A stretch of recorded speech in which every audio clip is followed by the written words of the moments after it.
Alright, Accidental Ascension turn 2, and we have lots of proclamations. Atlantis has a prophet, the prophet of Twister, Prince of Celestial Bodies. Baratos has a prophet. Has a prophet. Hinnom has a prophet, not a prophet, the Avite commander. Ha! Rus has Boris the Bear Carrier, the Rusian chieftain. He is obviously trying to expand with his bears, I guess. His, Rus's werebears. I remember I did that, nation analysis on early age Rus. Fear isn't an ideal bless, but fear on werebears is still going to be very, very tough. Niflheim has well endowed the Jotun Scout. Oh my. Tirnanog has a Furbolg champion. Calum has Purushti the Sastar. Mictlan has, I can't pronounce that. Marverni has a prophet they haven't renamed. Ulm, of course, has Kohen the Barbarian. I did rename him. I went back and renamed him. So, anybody who gets that reference, you win a cookie. It is not Conan the Barbarian. I'll just leave that out there. Ermor has Magurist of Boat Murdered the Centurion. Arcocephale has a Myrmidon champion, and of course, Ermor has sent a, interesting. Well, I guess he's insane. Not surprised. So, we've got our little province, and we are surrounded by, oh god, heavy cavalry. Deer Tribe are easy, Archers, Militia, and Light Infantry are easy, and that's a forest. And this province, these two provinces will be pretty easy as well. So what I want to do first, to plan my expansion routes, I'm going to keep recruiting Shamans. I would like, ideally, to end up with like 3 Death Shamans by the end of year 0. Don't know that that's entirely possible. I did not get the Mercenaries, by the way. It looks like got the Mercenaries. I could hire archers, but I'm not going to bother. I'm just going to recruit my national troops. My national troops as Ulm are extremely solid. And they will do just fine for themselves. So, we're going to set these guys to attack closest. I mean, one thing you can do with these troops, since they don't take a morale penalty, they're all skirmishers, so they don't take a morale penalty for fighting in sparse lines. You could set them in sparse line attack rear, which would make them wrap around pretty much any enemy formation. We'll set these guys in skirmish, these ladies, sorry, in skirmish. Have them fire at archers. But no, I think I'm just going to set them in a line formation and have them attack closest. And you will be casting spells. Your spells are, Syllable of Death. Syllable of Death is a really, really good one. It's MR negates, and it does damage, and then it also just murders. It takes another magic resistance roll, and if you fail that one, it just kills you outright, like whoever you are. And if you, even whether you make this roll or not, you then also have to make a third roll, assuming you survived. And if you don't make that roll, then you take 20 extra fatigue damage, which is pretty cool. I also have Decree of the Underworld, which is a banishing spell that causes bewilderment to the undead and does armor negating damage, a fairly significant amount of it. Like when my prophet casts it, this does 10 armor negating damage, which will absolutely annihilate Long Dead. So he's just going to cast spells from inside the archers here. Berthar is just researching away. He randomed Earth 2, which ain't bad, but isn't what I was hoping for. I was hoping for 3 paths and at least one of them being death. Although I would definitely take 2 paths with one of them being death. So Kohen, to plan out expansion here, I'm probably going to end up having one party go this way. One party, like, go to hit those 2 provinces and then maybe join up with somebody to take out this province, which is fairly rich for the early era.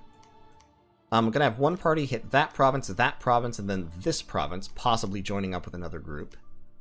And then one party hit that province. I also want to take these 2 farms, because farms are likely to have high income, which I need. So, right now I have 32 units. I could potentially take out the Deer Tribe and then see if I could hit one of these farms. That might actually be the way to go. Take out the Deer Tribe and then go over here. Now, I'm already seeing enemy dominion in this province, which is turmoil, heat, and death. Interesting. That tells me, if I'm already seeing dominion, that tells me that I have an underwater nation, like, right there. Or something. possibly there if they have like a really strong Dominion, but Dominion does not spread that far. I mean, it's only turn 2. Even if they have an Awake God, at most they have 6 temple checks. So that's a little scary. But Kohen is going to go, yeah, I'm going to go take this province, and then we'll decide. If both of these are too tough to take immediately, we'll back up and hit Saran Forest. If not, we'll go in and take one of them out immediately. I can't actually cross this river, and my cold domain, well, my cold domain is going to freeze it, so I will be able to cross this river. It won't serve as a barrier to me. It also won't serve as a barrier to anyone else, unfortunately. Generally, I want to have mountains around because with mountain survival, I can move through cold mountain passes, at least ones that aren't cold 3, and other people can't. So it's unfortunate that there don't appear to actually be any mountain passes around. Yeah, those are all just border mountains that don't actually hurt you in terms of mobility. But I would definitely like to take these 2 farms and possibly also this farm. Once the river freezes, I should be able to push across here and fight somebody over these 2 farms as well. The underwater nations are probably going to be a pain in the neck for me, but that is sort of what underwater nations do. I could also aim to take that farm. Damn, all the farm is along the coasts. Huh. Okay, well, I consider these 2 my rightful property, and I'm definitely going to go take them. Negotiable, negotiable, definitely negotiable, negotiable, but these two are mine. I own them. I refuse to give them up. So, we're going to keep spamming out Steel Maidens early on, because they're really, really good. If we need more units, we will shift towards Axe Warriors. We have resources 151, so we could be churning out 15 Axe Warriors. Right now, I could get 1, 2, 3, 4, 5, 6, 7, 8, 9, 10, 11 Steel Maidens. And Steel Maidens versus Axe Warriors, I'd like to have the Steel Maidens. They have a lot more defense and about the same protection, a little higher protection. So they do better.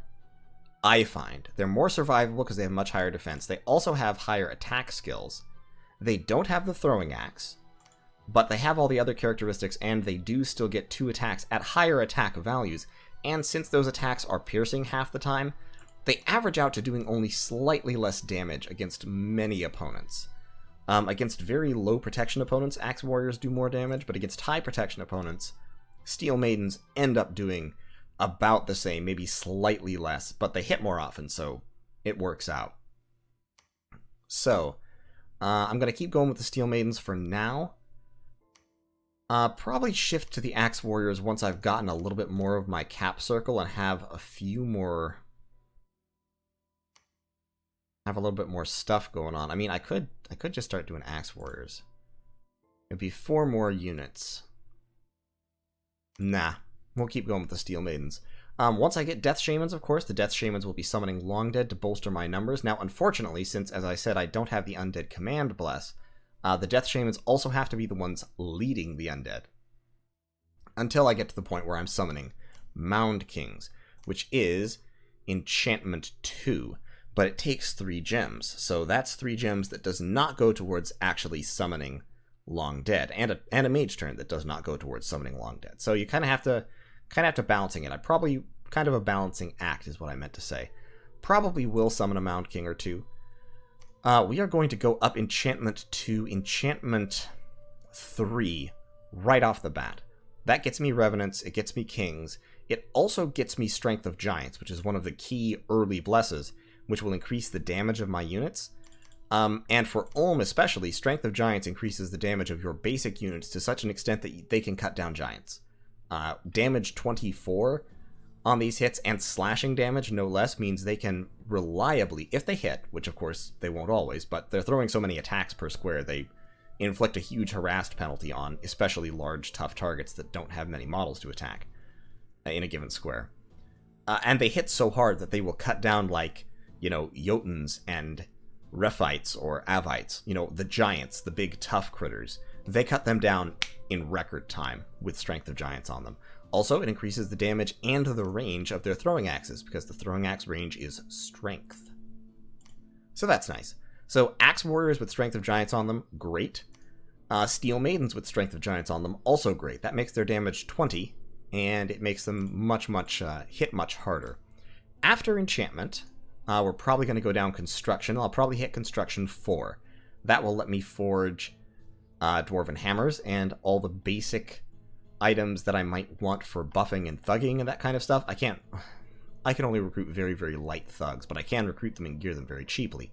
It'll also give me Legions of Steel, which is another of the basic earth buffs that for Ulm especially is really, really good. If you drop Legions of Steel on a pack of Shield Maidens or Steel Maidens, it kicks their protection up to 14, which makes them quite tough against other humans.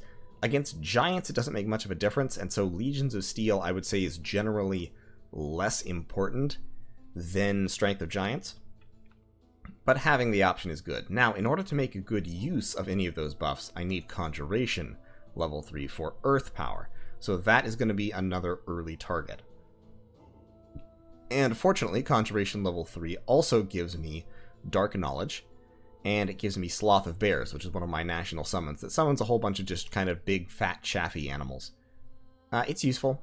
I like it. It also gives me the elementals, of course. Conjuration 3 is just a really, really good level. I don't know why Summon Cave Cows requires such relatively high cross paths. Like, why do you need 2 water and 2 earth to summon Cave Cows? They're not that good. It's funny. But anyway, so Enchantment 3, Conjuration 3, Construction 4. Those are kind of my early goals. Later on, I will, of course, want to run down Alteration. By the early mid-game, I want to hit Alteration level 5. That will probably be the first 5 I want to reach, because that'll give me Wooden Warriors and Maws of the Earth. After that, funnily enough, for a big Earth and Fire nation, I don't have much use for Evocation early on. Mainly, I want to lean on my troops. Magma Eruption would be nice, but it's level 6. And it's not what I want to aim for first, especially because none of my mages will be able to cast this natively without a booster of some kind. I need, like, Fire in a Jar, or Earth Boots, or something in order to be able to cast Magma Eruption. So it's not an early consideration.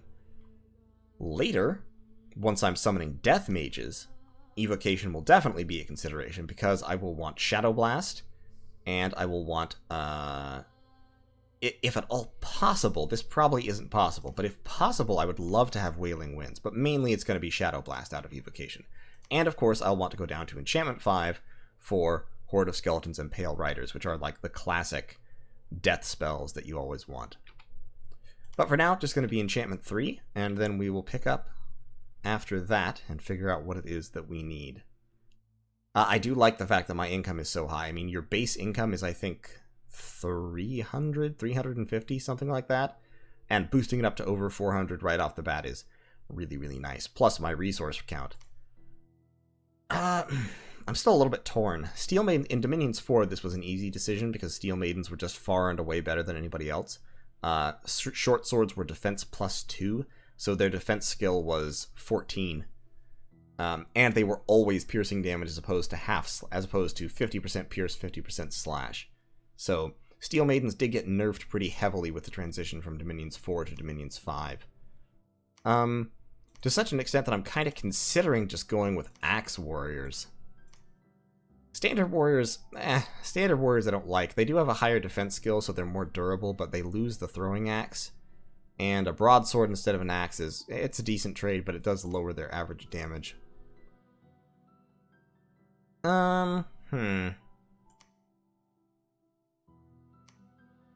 11 versus 15. Might have to do some testing. I'm going to stick with the Steel Maidens for now. I like Steel Maidens. I think they're useful. 2 turns or 3 turns of recruiting Steel Maidens should definitely be able to take the Hexwoods up here.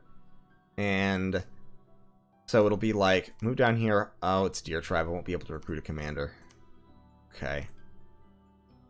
I might want to take that province first just because I can recruit warrior chiefs from it. Nah, mages aren't super important in the early game anyway. So long as I get at least 1 death random shaman pretty soon, I'll be fine. And they do have about a 30% chance to come out, you know, a 1 in 3 chance to come out death, so should be fine. Later in the game, I will be recruiting primarily antlered shamans from my capital. The use that I get from antlered shamans is the nature 2. Earth 2, I'm fairly reliably getting from other sources. But the nature 2 is very, very rare outside of the antlered shamans. And they do have a 10% chance of a random, so 2.5% of them are nature 3, which is really useful. And 2.5% of them are earth 3 in addition to nature 2. With a Thistle Mace, these guys can cast Strength of Gaia, they can cast Howl, they can do all the cool nature stuff. Primarily Alteration and Enchantment once again. So those are still going to be my primary schools. But that is turn 2 of Irminsul, the Sovereign of Sin, God of Terror. And I will see you all in turn 3. Alright folks, Accidental Ascension turn 3. Embarrassingly, I'm one of the last people to play the turn. Oof. Oh well, at least I'm not the absolute last. Unexpected event in Ulm, Earth Gems. Another message from Urmor. How can a calm cram in a clean God damn it, Urmor. Let's view our battle, shall we? So in Troia, we've got a center part. It automatically sorts your units this way, which is kind of cool. You've got your Axe Warriors in the center, and some Steel Maidens on the flanks with my archers behind. And we're just facing a whole bunch of Deer Tribe, and Deer Tribe are not scary, so I don't anticipate this will be bad. They do have Javelins, so they will inflict some casualties with those, but it'll be alright. We've killed some of their leadership there. You can see the Axe Warriors are taking quite a bit of damage from the Javelins, but my infantry has gotten into their archers and routed them, and their infantry has now been driven off as well. So, did take 4 casualties out of our 33. That smarts a bit, but we got it done. So, our second shaman is also not death, unfortunately. So, here we've got 40 militia and slingers. There we have 20 Hoburg militia. We are absolutely going to go take that province right freaking now. Here, we can't recruit anybody, unfortunately, so it's going to be at least 2 more turns before we get another expansion party going. We have 11 Steel Maidens right now. We can recruit another 11 this turn. Let's make it 11 in a bit, and we'll recruit a Shaman. That'll be turn 4, we'll have that. Turn 4, we will recruit another pack of Steel Maidens. Or maybe just switch over to Axe Warriors. What are our resources looking like now? 160, I could get 16 Axe Warriors. Yeah, I think a mix is probably good. I'm kind of flying by the seat of my pants here. I've played Early Age Ulm, but I'm still find myself undecided about this kind of thing. Yes, Axe Warriors hit less often, but they're also cheaper and you can have more of them in a mass, and having more dudes in a mass is often good, until you hit the point where one commander can't lead them, at which point they become fairly useless for expansion. So what I'm going to do is we're going to do that. That uses up all my resources exactly. It's about a half and half split of Axe Warriors and Sword Maidens, Steel Maidens. So we'll recruit that for 2 turns. On the second turn thereof, we will recruit a Warrior Chief or a Warrior Smith. Probably a Warrior Smith, just because Shamans don't have hardly any leadership, so they can't really lead expansion parties very well. Research-wise, we are heading towards Enchantment 3 at a reasonably glacial pace. We're getting there, but we're getting there kind of slowly. I just really want a Death Shaman. We're going to hit these 2 in order to take their delicious monies for ourselves. Actually, I might want to hit this one first. It's just militia and slingers, and then we can kind of double back, assuming we still have the forces to do so. Excuse me. So, yeah, and then this next party will go up here into Hexwoods or Ripewoods, one of the 2, and kind of clear things off here. I'm still worried about that, that candle. That candle also appears to be a death domain, which means it's probably Therados. Probably Therados is right here, and that is incredibly... Although, no, wait, I take it back. I don't know what gods people got, because it is random gods. So, I can't guarantee that was someone that isn't Therados. Now, that said, anybody else who got Death 2 on their domain would probably re-roll it, except Therados. Like, if Atlantis had gotten Death 2, I want to say he probably would have re-rolled. That could be an ironic name. Master of the Black Wind. That sounds like a death god for sure. Twister, Prince of the Celestial Bodies, Lord of the Mountains, Prince of Metals. So that's Earth and Astral, which is actually a pretty good path combination. I don't know. We'll find out. My scout has crept over down here, so this is definitely a big throne. Looking at the thrones real quick, they're all level 2. So there's no way to tell which one this is. It would be nice if it was gold. Although the Golden Order isn't the best of the Metal Orders. It would also be nice if it was fire or water, both of whom give me really cool mages. Throne of the Moon is nice. The Throne of Life is really nice. Throne of Misfortune is acceptable. Inner Throne, pretty good. Gives me Blood Slaves, which would be a nice little boost. Throne of the Moon, just gems and growth. And the Crystal Throne actually would be probably the best, because, of course, Crystal Mages can forge all of the crystal items, and they break me into Astral in a big way. But we'll see what that is. It looks like it's just a huge freaking pile of nasty troops. Just hideous and ugly and dangerous, and I don't like them. Unfortunately, this doesn't look like a Hoburg crossbow province, which would be hilariously overpowered for this early in the game. Just Hoburg militias. Still, I'll be able to recruit horticulturalists here, and horticulturalists are stealthy nature mages. Well, I mean, I can already recruit shamans, which are stealthy mages that can be nature. A third of them are nature. But horticulturalists, or horticulturists, I think they're actually called, are cheaper, and they're more efficient researchers. So building a fort here and pumping those guys out forever wouldn't be a bad idea. But that is going to be the turn. Still very, very short, as we're still very, very early in the game. And I will see you in turn 4. Alright, Accidental Ascension, turn 4 of our crazy little early era Ulm game. Okay, Ermor. Thanks, Twisted Sprinkler. You sure are. You're sure lightening up our lives here. Let's look at Traveler's Rest. We've got our little gang. Oh, they've got wizards. They have wizards. This might have ended really badly. Not powerful wizards, fortunately. They also have a freaking war minotaur. Well, that all changes things. That changes things quite a bit, actually.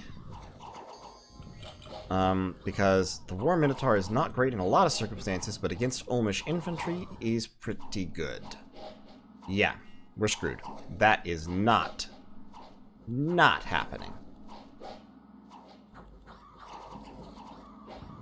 Okay. Yep, that's... Ooh, baby. Okay, well, we killed the War Minotaur. That's nice, and it looks like Kohen the Barbarian is going to get away. But, that wasn't great. Ooh, Nelly. Okay. So, failed expansion. Not fun. Didn't like it. Don't want to let it happen again. You need to reanimate some skeletons for us right quick here. And we're going to need to move Kohen back to pick up troops.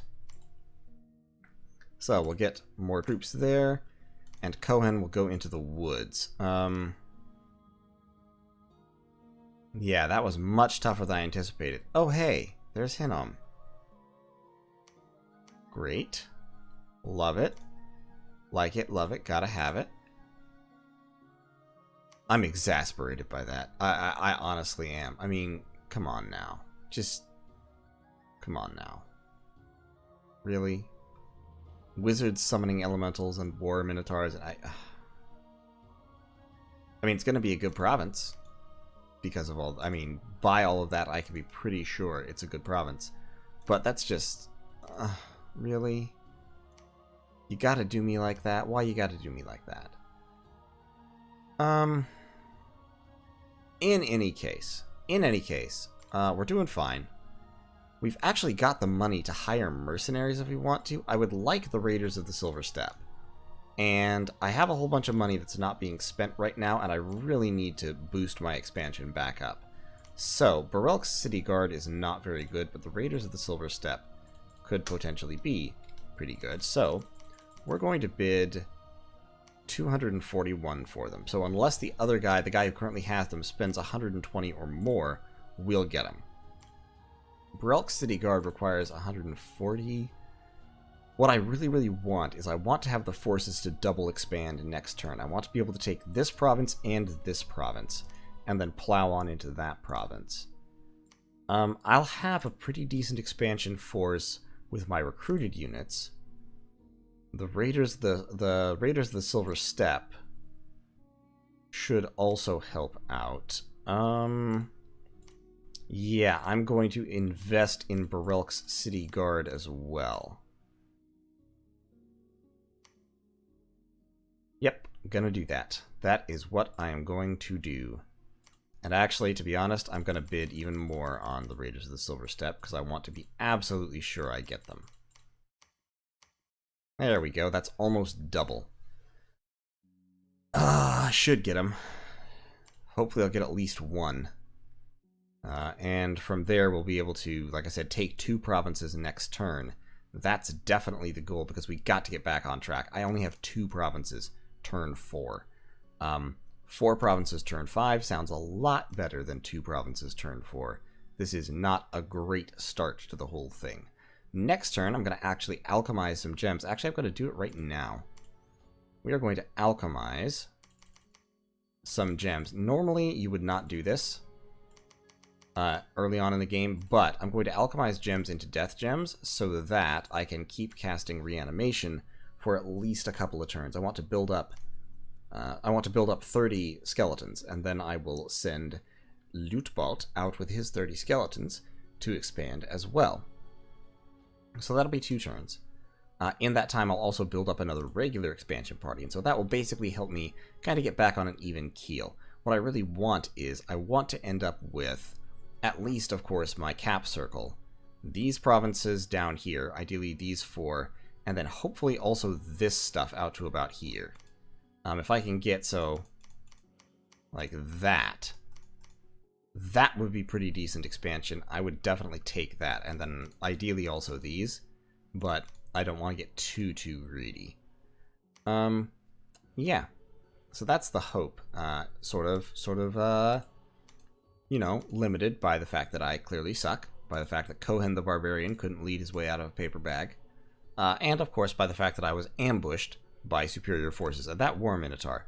Minotaurs are not great troops, generally speaking, but War Minotaurs trampling Berserkers against specifically these kinds of units with no buffs can be quite dangerous, just because they get to move and trample like that, and especially if my units have already attacked somebody else, which they had. Basically, the militia were serving as chaff for the War Minotaur. So the militia, I killed 17 of the militia in really short order. The War Minotaur, however, because my troops were... You only get to attack once per round. My troops had attacked the militia and then were just kind of standing there watching while the War Minotaur rampaged through them instead of attacking it. So, like I said, next turn should be better off for me. We'll get those mercenaries, and we'll get some skeletons going on, and we will move on from there. Still researching towards enchantment levels 2 and 3. If I can get a second Death Shaman and Enchantment 2, then I'll probably drop Revive King so that my Shamans don't have to be leading the troops around. We can have a Mound King do it instead. That would be nice. Yeah. Yep, okay. Great. Thanks for watching. I will see you all in turn 5, where hopefully things will go better. Alrighty, Accidental Ascension, turn 5. Wasn't expecting to expand this turn. I did get Barelk's City Guard, but once again I didn't get the Steppe Cavalry. That's unfortunate. I did get my reanimation cast, and Hinnom has attacked Polgrave with Avite Charioteers. Avite Charioteers are pretty solid, reasonably high protection, especially for the early age, lots of hit points, size 5 tramplers, not bad. They're like elephants but better because they have higher morale. And they also have a spear and a javelin attack in addition to their trample. They are slow, but when it comes to infantry like this, it's just kind of thwomp. Yep, that's about it. A little bit dangerous in some ways. So Ermor has expanded down here. Wow, there's Arcocephali already too. Where's their capital? So, I do have Barelk's City Guard, which is just 60 militia. It's not an impressive unit, but it'll probably do. This army, it's heavy cavalry, and I think last turn it said there were, what, 50? Something like that, so that's too dangerous to take. This province can probably be taken by Barelk's City Guard. Cohen and his minions, since he has 40 guys at this point, Cohen can definitely take a couple of provinces in a row. So, let's send... We're casting reanimation. Ooh, and we got another death. We got another death guy. So we can get 6 death gems. We can have both of these guys cast reanimation this turn. Then we'll send one out with 30 skeletons. I love my greatsword skeletons. They're still not, like, super impressive, but especially the 16 protection guys, they'll get a few swings before they die against pretty much anybody. And they can hack down even very, very tough troops with that high damage slash attack. Research-wise, we're still at 18 research points per month. Once we hit Strength of Giants, we'll be in a lot better shape. But, so, Barelk here, we're going to set him on hold and stay behind troops. As always, I'm going to put that on my 9 key, where it will stay for the rest of the game. With 60 militia. Militia are really garbage troops, but I want to use them immediately. So it looks like those. It looks like the Sarmatian mercenaries actually got wiped out. We also have the archers in white, which are crystal Amazons, if I recall properly. Let's keep pumping out our recruits here. I could actually, because it's resources that I'm limited on, so I could. One strategy here would be to get some shield maidens, and then archers. Or just archers, even. Because let's see, if I do all this many archers, I could use them to back up Barelk's City Guard. If he goes there and then there. But it's summertime. Nope, not worth it. Let's just go...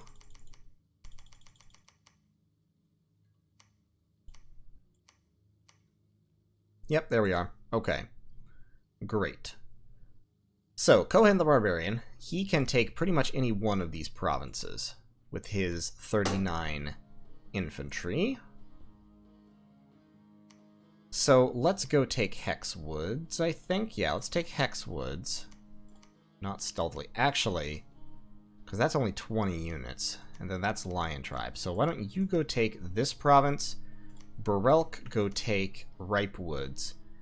It's only 20 units. With your 60, you should be able to handle them. Unless it all goes terribly, terribly wrong. Those are bronze-armored heavy infantry, so their protection is actually going to be low. It'll be like 12 protection or something, so those spears should still hurt them. Thankfully. I may want to send the skeletons with them just to help their odds. But I do want to reanimate 20 skeletons this turn. And then next turn I'll hit enchantment level 2, and I can revive a king if I want to. Probably I'll end up just sending out one of the shamans, because I'm not going to have the death income to summon more skeletons for a little bit anyway. Well, I'll have the income to summon one more gang. But I'll have to figure out what's the most efficient way to do this. But yeah, hopefully I'll take both of these provinces. And then Barelk can roll down into the Lion Tribe, potentially. I don't anticipate much from him, but at least he can take one province, and then I should have the cash to start building a fort somewhere pretty soon. Ideally in the woods, if one of these provinces is good. That Dom 3 is kind of hurting me, to be fully honest. Chance of successful dominion spread to 65%. Yeah. Not the best. I definitely am going to need to be pumping out some temples in fairly short order, because I'm already seeing, of course, enemy Dom on 3 sides. Yep, enemy dominion on 3 sides. They've already got 2 candles here. So that tells me that probably what happened was I started next to Therados down here. Yeah, I started next to Therados down here and Atlantis down here. Which is kind of to be expected. It's not a big lake. But, gonna have to handle that friggin' situation. So, Kohan's gonna go down here, here, here, and then probably here. If he can cross the river, which he probably can't. Given that my domain is not very cold, this river isn't going to freeze, except possibly in the middle of winter. We'll see what we can do in any case. It looks like Hinnom has also had trouble expanding, because those are both independent still. That's independent. I think that was independent. So he's taken this province just now, and he's got provinces up here he may have taken a couple of, but we'll figure out what's going on shortly here. See, if I could attack that with Barelk's City Guard, Barelk's City Guard could definitely take this province. But as it is, I'm just going to send Kohan rolling down through that way. Barelk's City Guard will go up here. Next turn, I'll send out Liutbalt with his skeletons. If Barelk's City Guard failed to take that province, then I give up. But they might fail, to be honest. Militia suck that much. But Liutbalt will be able to take that province if they fail, or that province if they succeeded. And either way, we'll kind of be back. We'll be a little bit back on track expansion-wise. Well, not really. I mean, 4 provinces turn 6. If we can keep up that pace, it'll be 6 provinces turn 7, and 8 provinces turn 8, at which point we'll be close to on track. If we can hit 15 year 1, which I'm not terribly optimistic about given that expansion failure and then the lost turn moving back. That cost me 2 turns of no expansion. So I'm not terribly optimistic, but if we can hit 15 provinces year 0, that would be great. Now, given that this is a smaller map than average, it's about 10 or 11 provinces per player, probably won't get that. Probably will run into another player. I mean hard, like run slap bang into borders, nowhere else to go. But if we could, it would be nice. So we will see. We'll try. In any case, that's turn 5, and I'll see you all in turn 6.